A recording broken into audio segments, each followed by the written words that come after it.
Bonjour et bienvenue à cette première capsule de formation dédiée à notre nouveau portail accessible pour la douane canadienne, Shipment Web.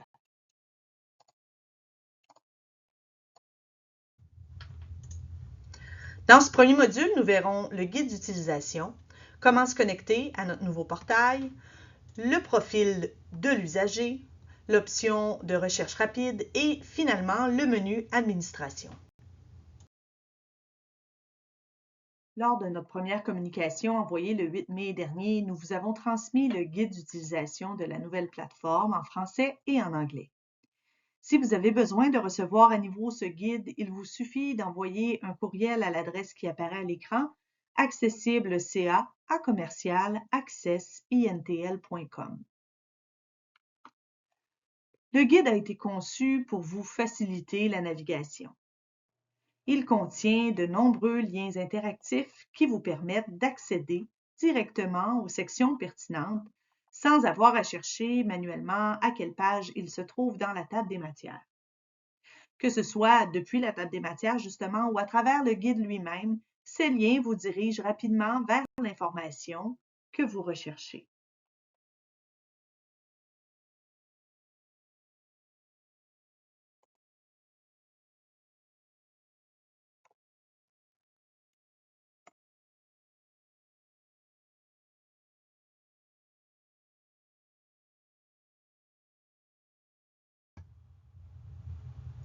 Dans le guide d'utilisation, dans la section Accéder à la plateforme, vous trouverez vers le milieu de la page un lien pour accéder directement au portail. Nous vous recommandons d'ajouter ce lien à vos favoris pour un accès rapide et facile. Si vous avez l'habitude de passer par notre site web pour vous connecter via la section Clients, veuillez noter que le lien vers le nouveau portail n'est pas encore mis à jour. C'est pourquoi nous vous recommandons de l'ajouter pour le moment dans vos favoris. Vous devriez avoir reçu par courriel vos identifiants de connexion. Il s'agit de deux courriels distincts qui proviennent de l'adresse noreply.shipmentportal@descartesservices.com. Le premier courriel a pour sujet Shipment Portal Account Activation 1 de 2. Ce courriel vous donne votre nom d'usager pour la plateforme ainsi que le lien vers la plateforme. Le deuxième courriel a pour sujet Shipment Portal Account Activation 2 de 2 et celui-ci vous donne votre mot de passe temporaire. Lors de votre première connexion à la plateforme, vous devrez choisir si vous souhaitez activer la vérification en 2 étapes. Vous pouvez également choisir de ne pas activer la vérification en 2 étapes. Si c'est votre choix, il vous suffit de cliquer sur le bouton Skip for Now.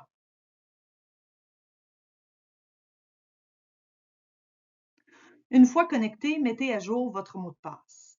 Si votre mot de passe expire, contactez notre service informatique à support@accessintl.com pour obtenir un nouveau mot de passe temporaire.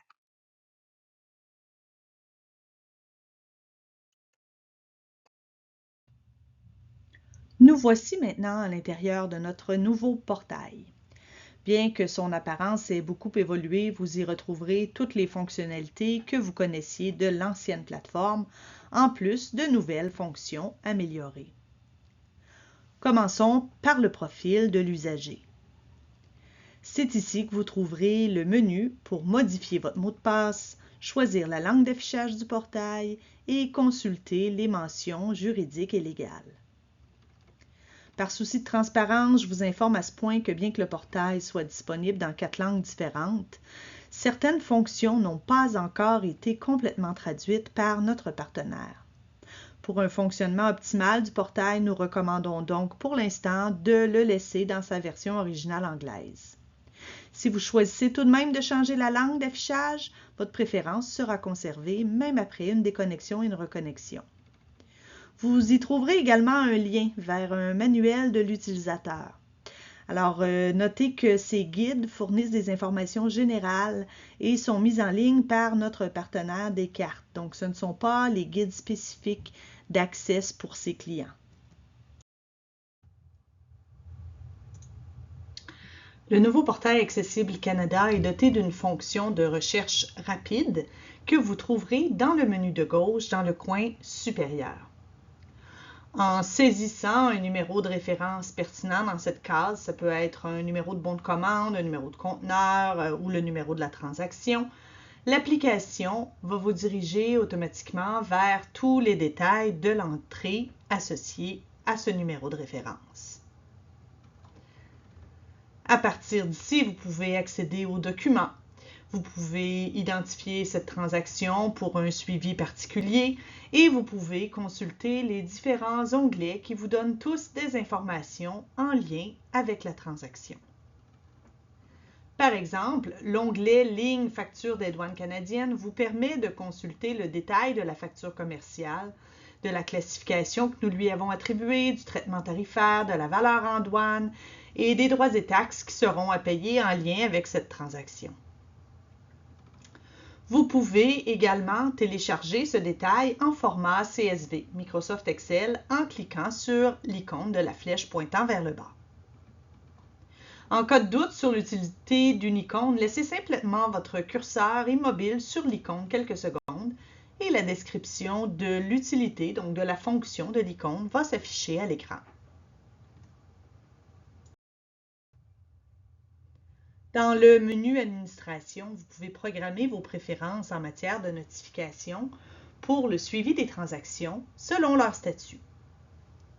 Par exemple, ici, l'usager voudrait recevoir un courriel à toutes les fois qu'une transaction est relâchée, donc obtient la main levée par l'Agence des services frontaliers du Canada.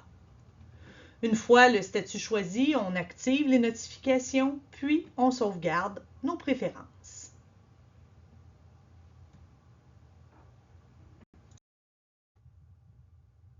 C'est ainsi que se termine le module 1. Dans le prochain module, nous nous concentrerons sur les tuiles et les tableaux de bord que l'on retrouve dans le portail Accessible Canada. En attendant de visionner notre prochaine capsule, si vous avez des questions ou besoin d'assistance concernant la nouvelle plateforme ou toute autre question liée aux douanes, nous sommes là pour vous aider. N'hésitez pas à nous contacter.